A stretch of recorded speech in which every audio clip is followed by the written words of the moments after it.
Hey everyone, I am Natalie Dolan, Emerald Brand Ambassador with Plexus Worldwide. Welcome to Empower Team Monday Night Call. Tonight we have Kylee Davila, and she is going to be sharing with us about leadership tonight.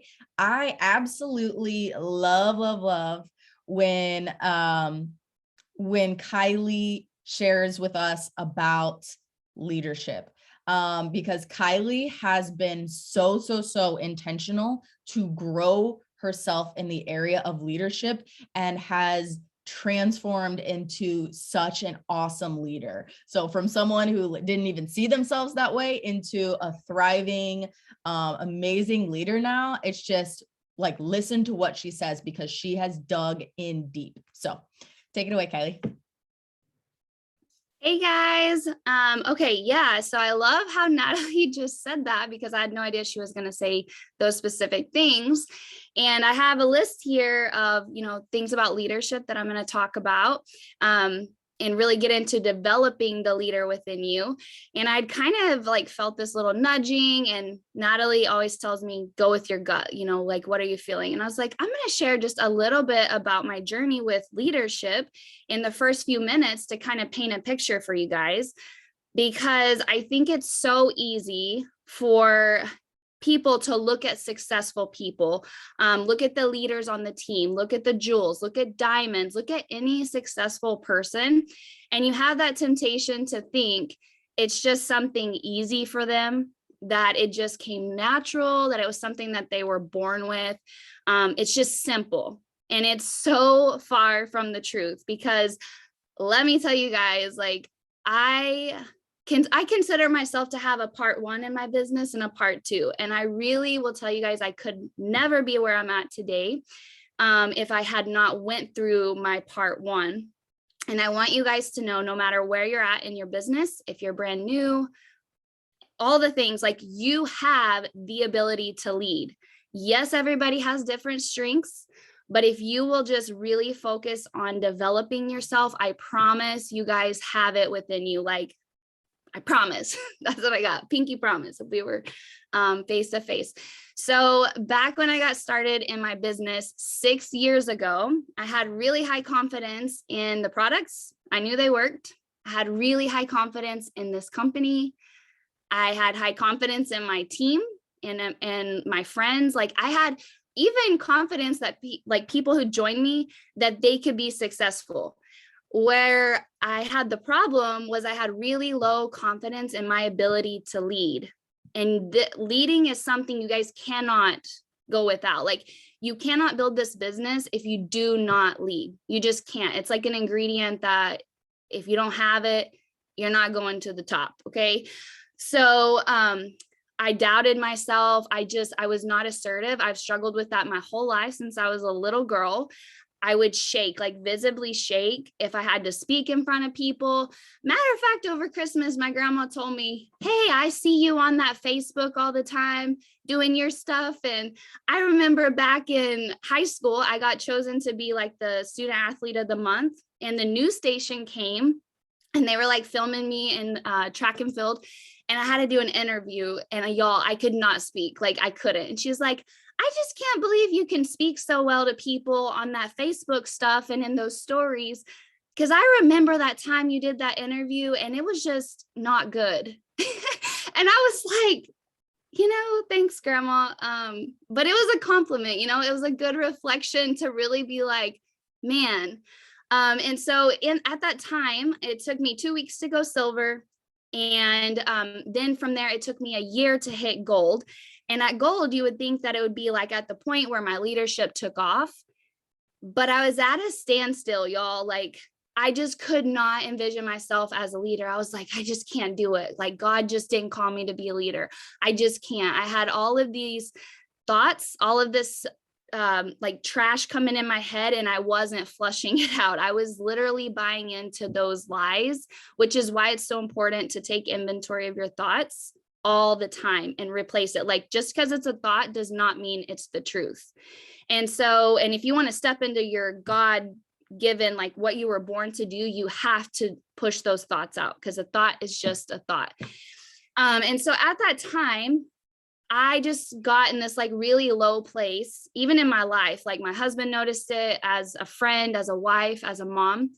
And y'all, I quit. I stopped sharing because I was like, I just can't do it. I just can't. I was like paralyzed with fear. And I was just praying, y'all. Like I would pray so much that, man, God, you gave me the confirmation that this is what I was going to do. Why can't I do it? I was so, confused, mad, all the things.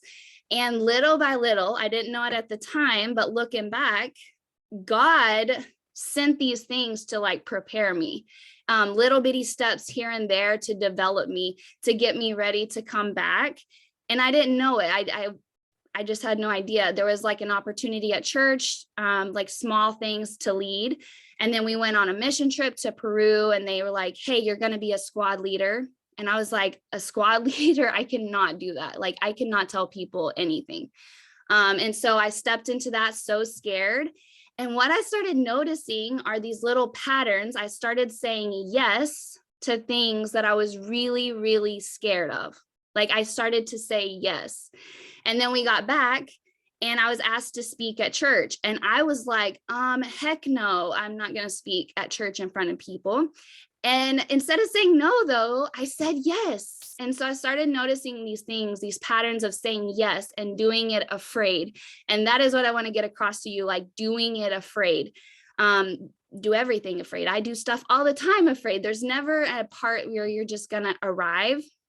And so that led me up to like my I started feeling, okay, I think I'm ready. I really want this. Because like I said, it wasn't anything to do with plexus. It was me. It was the mind trash. So I started to think I'm ready. I'm going to come back and I can do this because I'm going to develop myself. I can be a leader. I can take all of my struggles, those areas of my weakness, and I can develop them and I can be intentional. And so that's where I really want to start, because I know a lot of people do struggle with that vision of being a leader. And I want you guys to know, like, you can be a leader 100%. So the first thing I have here is that to be a good leader, you have to be a visible leader. And if you have a pen and paper, like write it at the top of your paper. So one of the first things I heard Cody Helmer say a long time ago that she wrote at the top of her paper, but you have to show up to go up. You have to show up to go up. And I just do what successful people do. She says she wrote it at the top of her paper, so I wrote it at the top of my paper. So y'all should write it at the top of your paper too, if you have one. But people do not follow a leader they cannot see. If you can't see, like, how can you go anywhere? So as a leader, you have to be so visible. If you're waiting to have people under you, which is also a common thought, or I hear it a lot, don't. Because John Wood in the quote, I wrote it here, when opportunity comes, it's too late to prepare. So if you start learning about leadership now, not only will you increase your opportunities, but you'll also make the most of them when they arrive. So what does showing up mean? That showing up means you're going to be on Monday night calls with your camera on. Like, people need to see you. You're going to be on book club. You're going to be speaking up. You're going to be active in our team chat and our team page. You're going to make a video and you're going to be so scared and you're going to do it anyway. Y'all, these are like the things you have to start working on as a leader, because if people cannot see you, nobody's going to be able to follow you. Like, if there's no leader, the people perish, right? You have to be a leader.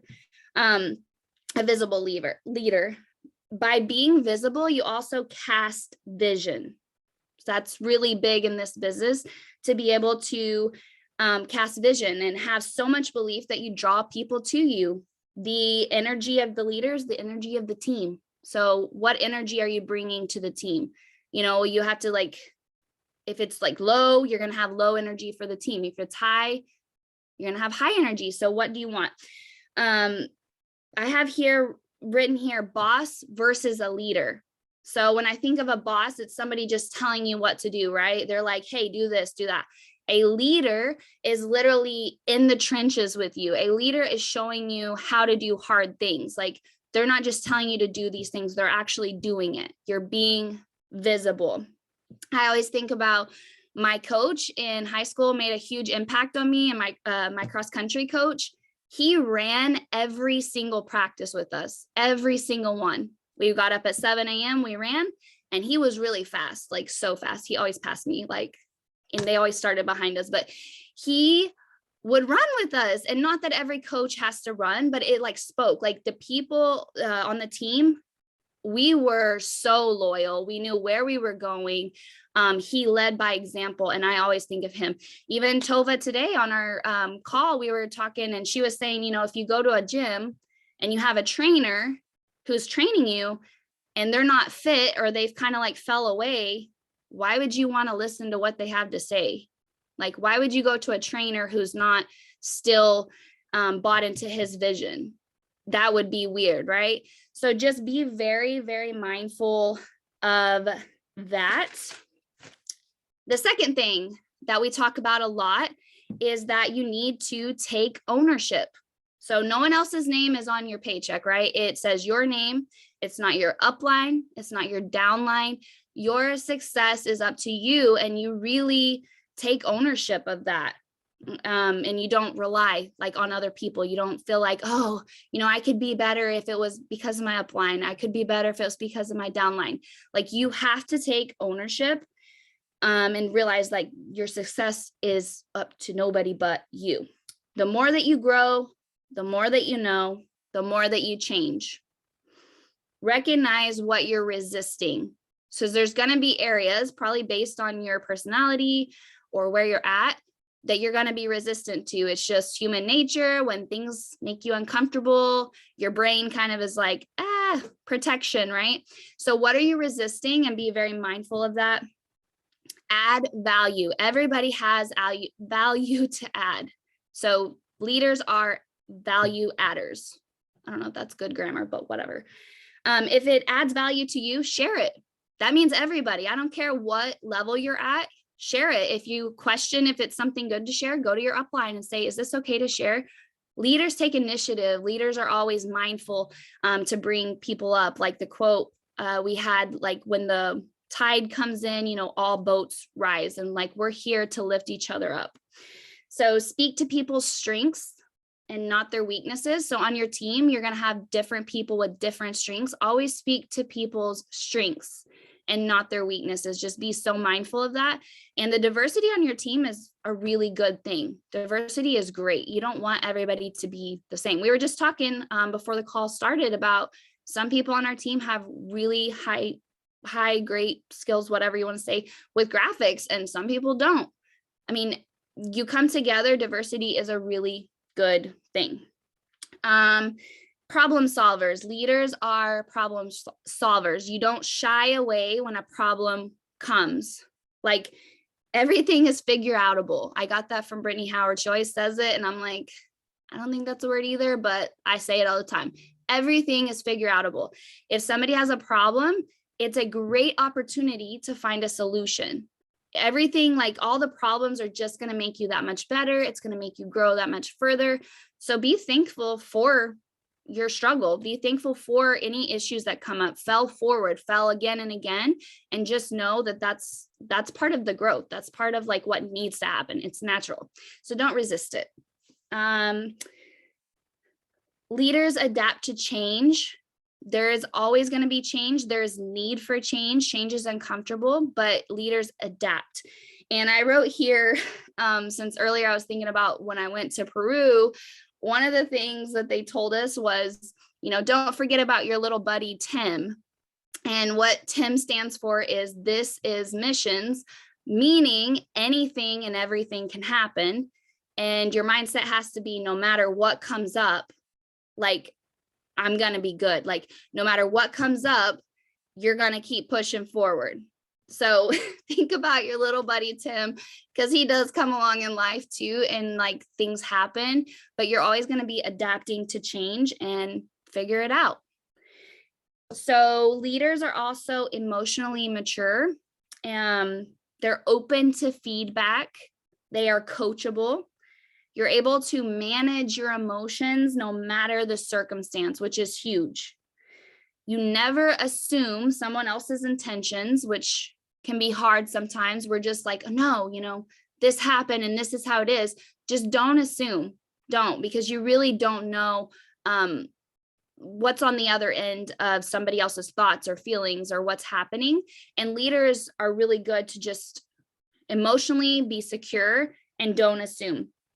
Also, don't be emotionally attached to the outcome. Don't be emotionally attached to somebody under you, above you, coaching people, like the way people react.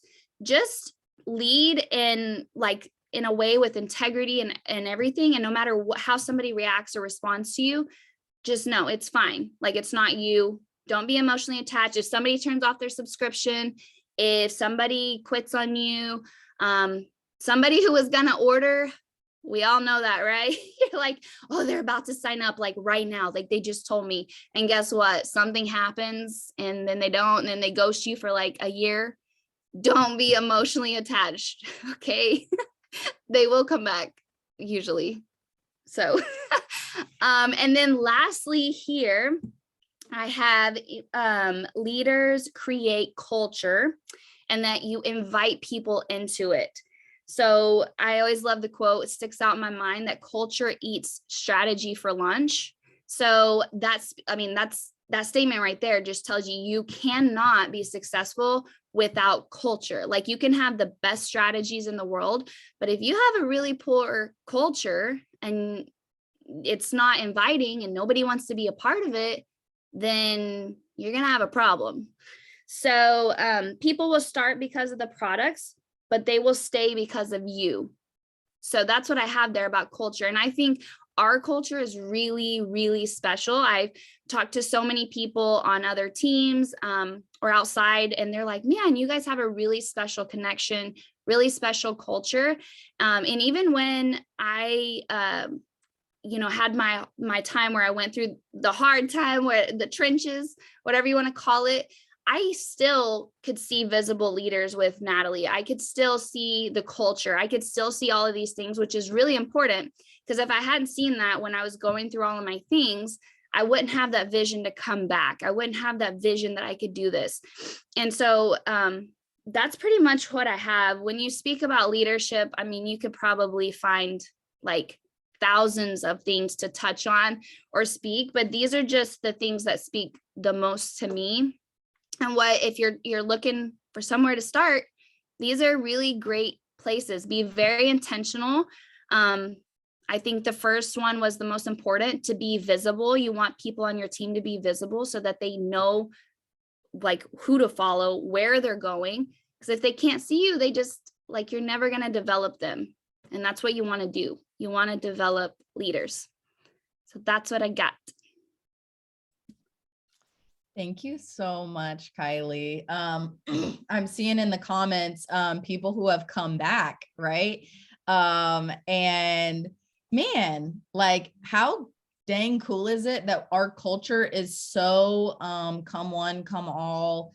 If you can always come back. We are loving you when you leave, and we're loving you so much you eventually want to come back. And that says so much about our culture, because we do have people who have left and came back, like a bunch of people, like when you think about it. And that's just super, super special.